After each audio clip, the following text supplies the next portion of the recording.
મેં નક્કી કર્યું હતું મારી જાત સાથે કમિટમેન્ટ હતું કે બાળકો માટે કંઈક એવું કરી આપું કે જેથી એના ફ્યુચર માટે એના જીવનમાં એ કંઈક કરે.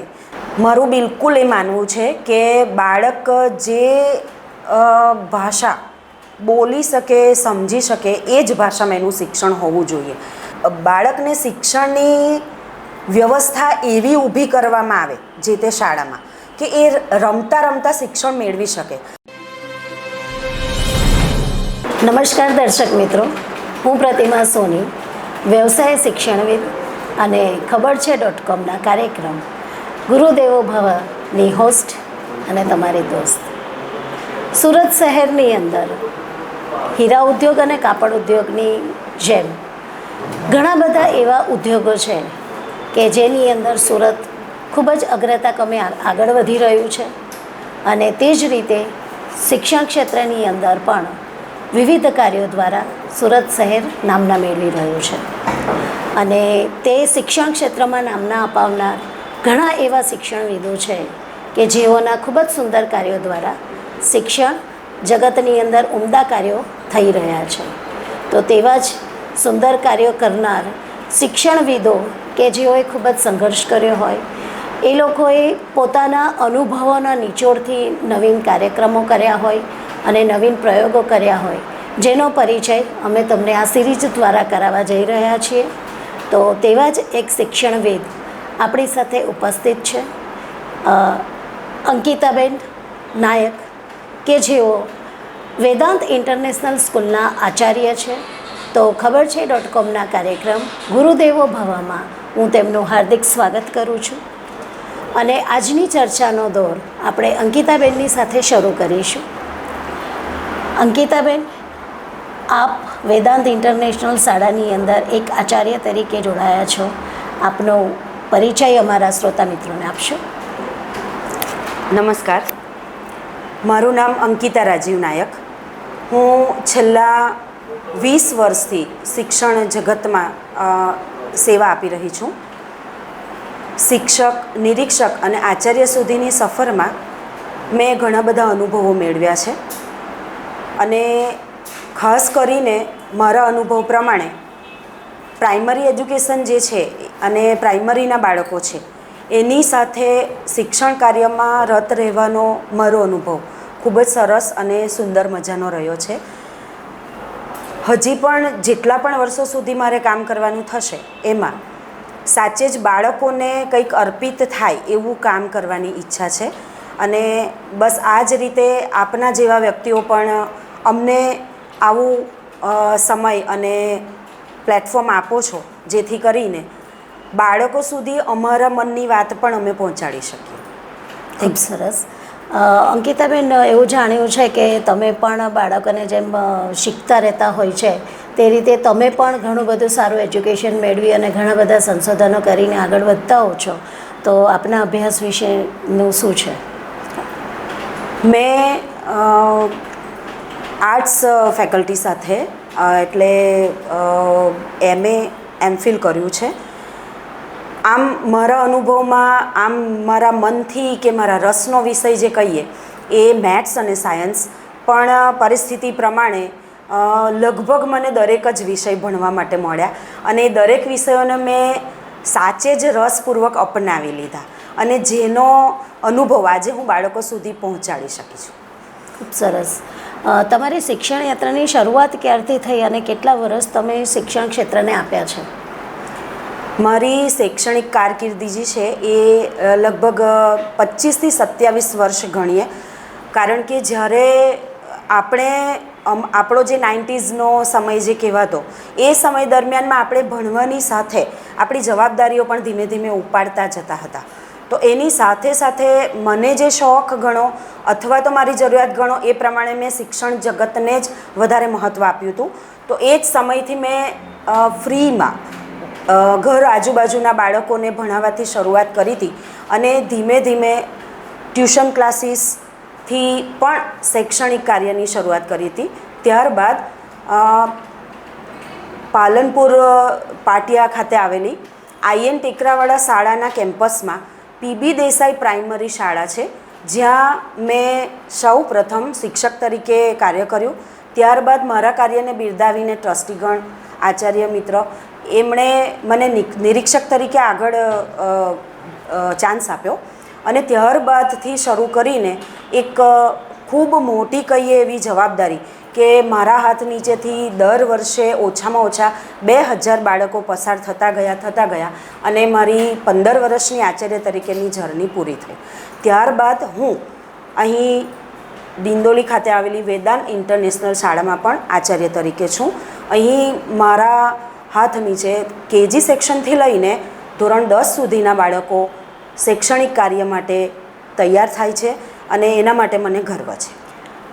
અંકિતાબેન, તમારી જર્ની લગભગ 20થી 25 વર્ષની આજુબાજુની શૈક્ષણિક ક્ષેત્રનો અનુભવ રહ્યો છે, તો તમે આ વર્ષો દરમિયાન એવા કેવા નવા પ્રયોગો કર્યા કે જે વિદ્યાર્થીઓના હિતમાં હોય અને વિદ્યાર્થીઓના ભવિષ્ય માટે, એ લોકો માટે ખૂબ સારી રીતે આપણે એને ઇમ્પ્લિમેન્ટ કરી શક્યા હોય? ખૂબ સરસ પ્રશ્ન પ્રતિમાબેન, કારણ કે સામાન્ય રીતે શિક્ષણ જગત હોય એટલે ત્યાં બાળકો હોય અને બાળકો સિવાયની શાળા એટલે અત્યારે વેકેશનનો સમય ચાલે છે તો એ સમય દરમિયાન શાળા બિલકુલ ખાલીખમ હોય છે. તો મેં નક્કી કર્યું હતું, મારી જાત સાથે કમિટમેન્ટ હતું કે બાળકો માટે કંઈક એવું કરી આપું કે જેથી એના ફ્યુચર માટે, એના જીવનમાં એ કંઈક કરે. તો શાળા સમય દરમિયાન મારા ટ્રસ્ટી મંડળ અને મારા શિક્ષકો આ બધાના સહકારથી શાળા કેમ્પસમાં એક નોલેજ સેન્ટરની શરૂઆત કરી હતી. NEPમાં અત્યારે હાલ જે છે એ ચીજ આજથી 10 વર્ષ પહેલાં અમારી શાળામાં અમે ઇમ્પ્લિમેન્ટ કરી દીધી હતી અને હેન્ડ્સ ઓન એક્ટિવિટી NCF જે કહે છે એ પ્રમાણે બાળકોને પ્લેવે મેથડથી શિક્ષણ કેવી રીતે આપવું અને એનું ફ્યુચર અથવા એણે કઈ લાઇનમાં જવું છે, એણે કયો વિષય પસંદ કરીને પોતાની કારકિર્દી બનાવી છે, એ દરેક ચીજ માટે બાળકને પોતાના હાથમાં રોબોટિક્સ, કોમ્પ્યુટેશનલ થિંકિંગ આ દરેક ચીજો આપી દેવામાં આવી હતી. અને આજે એ બાળકો જ્યારે બહાર છે એક સ્ટેટસ માટે એઓ પોતાનું કામ કરી રહ્યા છે તો પણ એ શાળાને આજે યાદ કરે છે, શિક્ષકોને યાદ કરે છે, મને પણ યાદ કરે છે. ખૂબ સરસ. એક NCF અને NEPની જ્યારે વાત આવી રહી છે ત્યારે એક આ પ્રશ્ન પૂછ્યા વગર રહી નથી શકાતું કે NEPના 2020 પ્રમાણે 1 થી 5 ધોરણના વિદ્યાર્થીઓનું એજ્યુકેશન માતૃભાષામાં જ હોવું જોઈએ, તો આ અંગે આપનું શું માનવું છે? મારું બિલકુલ એ માનવું છે કે બાળક જે ભાષા બોલી શકે, સમજી શકે એ જ ભાષામાં એનું શિક્ષણ હોવું જોઈએ. પણ તેમ છતાં સમયના પ્રવાહને અનુકૂળ થઈને ક્યારેક મા બાપને પણ એ કામ કરવું પડે છે કે કોઈક પણ માધ્યમ, અંગ્રેજી માધ્યમ હોય, મરાઠી માધ્યમ હોય, એમાં એ બાળકને મૂકી શકે છે. પણ સામાન્ય રીતે અત્યારે જોયું છે કે અંગ્રેજી માધ્યમ તરફનો માતા પિતાનો થોડો ઝોક વધારે છે.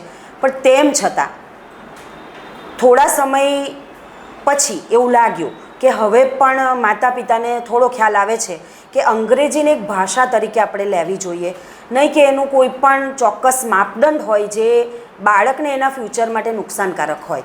એટલે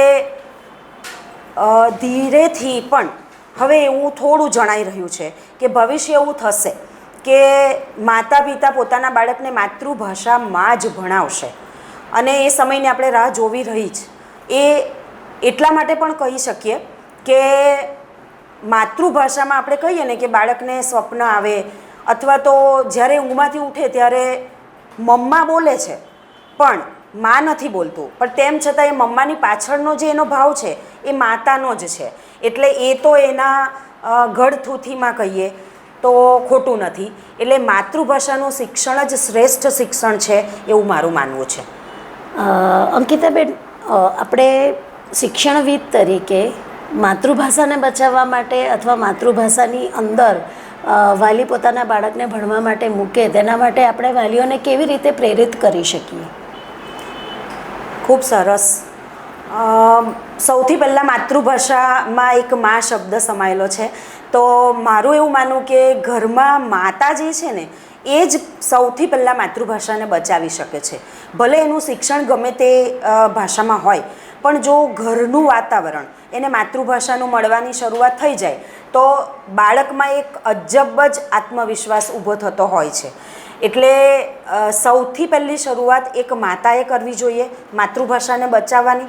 ત્યારબાદ શાળા માતૃભાષાને બચાવવાના પ્રયાસો કરી શકે છે કે ભલે કોઈ પણ ભાષાનું શિક્ષણ આપે, કોઈ પણ વિષય ભણાવે, પણ એવી જ રીતે બાળકની માતૃભાષા સિવાયની જે ભાષા છે એને એક ભાષા તરીકે, વિષય તરીકે ભણાવે અને એનામાં મૂલવવાની જે રીત છે એ પણ એ જ પ્રકારે કેળવે.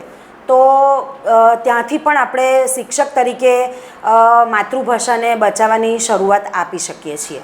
અંકિતાબેન, એક પ્રશ્ન એવો થઈ રહ્યો છે કે તમે આટલા વર્ષોથી શિક્ષણ સાથે જોડાયેલા છો, તો પહેલાંના શિક્ષણની જે ગતિવિધિઓ હતી, પદ્ધતિઓ હતી અને જે ચેલેન્જીસ હતી અને અત્યારની ચેલેન્જીસમાં તમને શું તફાવત જણાઈ રહ્યો છે? આમ જોવા જઈએ તો માઇનોર તફાવત કહેવાય, પણ તેમ છતાં ચેલેન્જ બંને પક્ષે છે. બાળક પક્ષે પણ છે, સંસ્થા એટલે કે શૈક્ષણિક સંસ્થા પક્ષે પણ છે અને માતા પિતા પક્ષે પણ છે. માતા પિતાને બાળકને માટે જે અવેરનેસ આવી છે એના કારણે એને જે કંઈ પણ જરૂરિયાતો ઊભી થાય એને પૂર્ણ કરવા માટે લગભગ 12માંથી 8 કલાક 10 કલાક જેવું કાર્ય કરવું પડતું હોય છે. તો એવા સંજોગોમાં પેરેન્ટ્સ બાળકને સમય ન આપી શકે તો આની સંપૂર્ણ જવાબદારી જે તે શાળાની થતી હોય છે. તો આવા સંજોગોમાં શિક્ષણનો જે સમય છે ને એ બાળકનો ક્યાં તો શાળા સમય દરમિયાનમાં જતો હોય અથવા તો ઘરે જતો હોય. તો એ બંને વચ્ચેનો તફાવત જોતા પહેલાં જે સમય હતો એમાં બાળક ફિઝિકલ એક્ટિવિટી દ્વારા અથવા તો પોતે અન્ય કાર્ય શૈક્ષણિક જે કંઈ પણ માર્ગદર્શન હોય એ રમતગમત અથવા તો અન્ય ઘરના કામો દ્વારા પણ શીખી શકતું હતું. પણ હવે એવો સમય બાળક પાસે પણ રહ્યો નથી. તો એના કારણે થોડો સમયનો તફાવત તો જોવા આપણે મેળવી શકીએ એવું છે. અત્યારના બાળકોને આખો દિવસની અંદર એટલી બધી વ્યસ્તતા હોય છે કે પોતાના સેલ્ફ ગ્રોથ માટે અથવા પોતાની સ્કિલને ડેવલપ કરવા માટેનો કોઈ સમય મળતો નથી. તો મારું એવું માનવું છે અથવા તમને એક પ્રશ્ન છે કે શું બાળકોને શાળાનું શિક્ષણ એકલું જ પૂરતું થઈ રહે છે કે અન્ય કોઈ પ્રકારે અથવા અન્ય કોઈ જગ્યાએથી શિક્ષણ લેવાની આવશ્યકતા હોય છે? આ બાબતે મારું એવું માનવું છે કે બાળકને શિક્ષણની વ્યવસ્થા એવી ઊભી કરવામાં આવે જે તે શાળામાં કે એ રમતા રમતા શિક્ષણ મેળવી શકે. અત્યારે NEP આપણને એ જ કહ્યું છે કે તમે બાળકને હેન્ડ્સ ઓન કોમ્પોનન્ટ્સ આપી દો અને એના દ્વારા એ જે કંઈ પણ ઘરમાં બાળક મોબાઈલ વગેરે ગેઝેટ્સથી કદાચ કોઈક વાર ન મેળવવાની ખોટી માહિતીઓ મેળવે છે. એના બદલે શાળા જો આ એટમોસ્ફિયર શાળામાં આપી દે, શિક્ષણની સાથે સાથે એને રમતા રમતા શિક્ષણ અને એના કોન્સેપ્ટ પણ ક્લિયર કરાવી આપે તો બાળક બિલકુલ સ્ટ્રેસ વગર પોતાનું કેરિયર બનાવી શકે છે. પ્રાઇમરીના બાળકોને શિક્ષણની સાથે સાથે કો કરિક્યુલર એક્ટિવિટી કેટલી જરૂરી છે અને આપ કેવી રીતે કરાવી રહ્યા છો? શાળા કક્ષાએ શિક્ષણ તો હોય, એની સાથે કો કરિક્યુલર એક્ટિવિટી એટલા માટે હોય કે સામાજિક જે કંઈ પણ વાર તહેવાર હોય સાથે સાથે શૈક્ષણિક વ્યવસ્થા જે છે એનાથી પણ બાળક માહિતગાર થતું જાય. તો હું મારી શાળામાં બાળકને એવું વાતાવરણ ઊભું કરી આપું છું કે જેથી કરીને આપણે શૈક્ષણિક તહેવારો શાળામાં ઉજવીએ. સામાજિક જે તહેવારો છે એ જાહેરમાં ઉજવાતા હોય છે, પણ શાળા કક્ષાએ એવા શૈક્ષણિક તહેવારો, શાળા કક્ષાએ ઘણા બધા મેળાઓ પણ આપણે સાંભળ્યા જ છે. શૈક્ષણિક મેળાઓ થતા હોય છે, એન્યુઅલ ફંક્શન્સ થતા હોય છે. હવે તો એવું છે કે નાના નાના જે સામાજિક પ્રસંગો હોય, દાદા દાદી સાથેના સંબંધો હોય, પરિવાર સાથેના સંબંધો હોય, આવા બધા તહેવારો પણ શાળા કક્ષાએ ઉજવાતા હોય છે. અને આ ઉજવણી દ્વારા બાળક એક સંસ્કારનું પણ સિંચન મેળવતું હોય છે. તો આવી બધી કરિક્યુલર એક્ટિવિટી દ્વારા હું મારી શાળાનું શૈક્ષણિક કાર્ય આગળ વધારું છું. તમને એવું શું લાગે છે કે બાળકોના આગળના શિક્ષણ માટે તમે તમારી શાળામાં એ લોકો ઉચ્ચ શિક્ષણ માટે ખૂબ સારી રીતે તૈયાર થાય એના માટે એવું શું કરી રહ્યા છો કે જેથી એ લોકોનું પ્રાઇમરી એજ્યુકેશન ખૂબ સારી રીતે આગળ વધી શકે?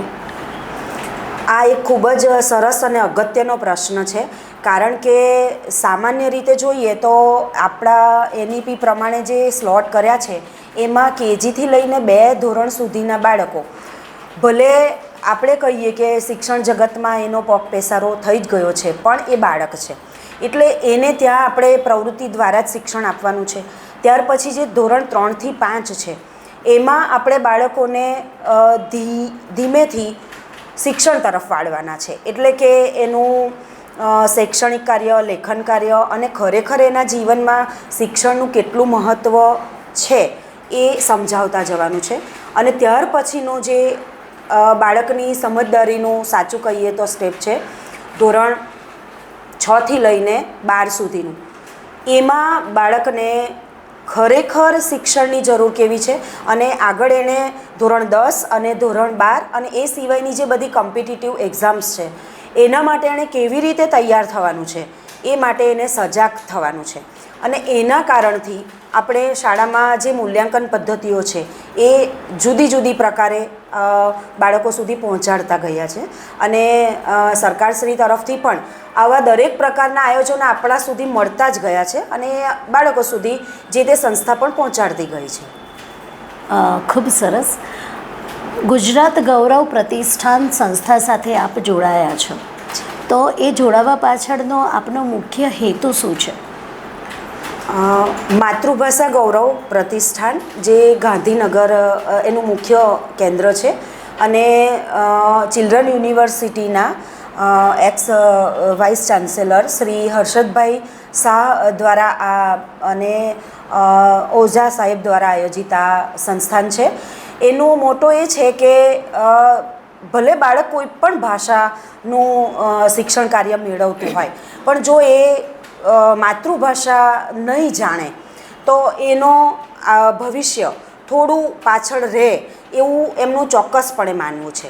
અને એમના ભાગરૂપે ગુજરાતના જુદા જુદા શહેરોમાં સંસ્થાઓનું સ્થાપના કરવામાં આવી છે, જેનું માનવું એવું કે ભાષાનું સંવર્ધન કરવાનું છે અને એને સાચવવાની છે, એના માટે બનતા પ્રયત્ન કરવાના છે.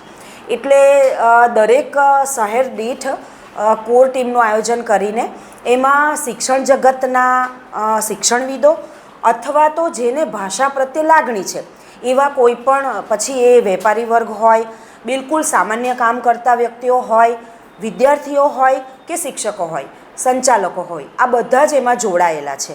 અને લગભગ સુરતમાં કહું તો અત્યારે 4 જેટલી અમારી શાખાઓ શરૂ થઈ છે અને એમાં દર વર્ષે અમે જુદા જુદા પ્રયત્નો કરીએ છીએ, જેમાં આ વર્ષે અમે આખા વર્ષ દરમિયાન કુલ 10 કાર્યશાળા કરવાનું નક્કી કર્યું છે, જેમાં બાળકને ગળથૂથીથી ગુજરાતી ભાષા શું છે, એનું સૌંદર્ય શું છે, આ બધું જ આ કાર્યશાળા દરમિયાન જુદા જુદા શિક્ષણવિદો અને તજજ્ઞો દ્વારા કામ કરવાનું શરૂ કરી દેવામાં આવ્યું છે. એટલે ટૂંકમાં માતૃભાષાને બચાવવા માટેનું એક ખૂબ જ સુંદર અભિયાન સાથે આપ જોડાયેલા છો, જે ખરેખર ખૂબ જ આનંદની વાત છે. અંતમાં એટલું કહીશ કે તમે શિક્ષણ ક્ષેત્રે જોડાયેલા છો, તો અમારા દર્શક મિત્રોને શું આપ સંદેશો આપવાની ઈચ્છા ધરાવો છો?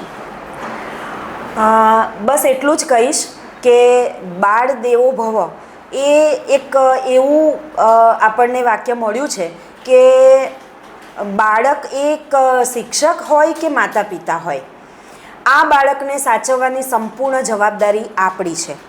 સાચવવું એટલે એને શિક્ષણની સાથે સંસ્કાર આપવું, કેળવણી આપવી અને અભ્યાસ આપવો. આ બધું કાર્ય જો એક વાલી અને શાળા સાથે મળીને કરશે તો એ બાળકનો ઉદ્ધાર બિલકુલ એના ઉજ્જવળ ભવિષ્ય માટે શ્રેષ્ઠ જ રહેવાનો છે. Thank you so much.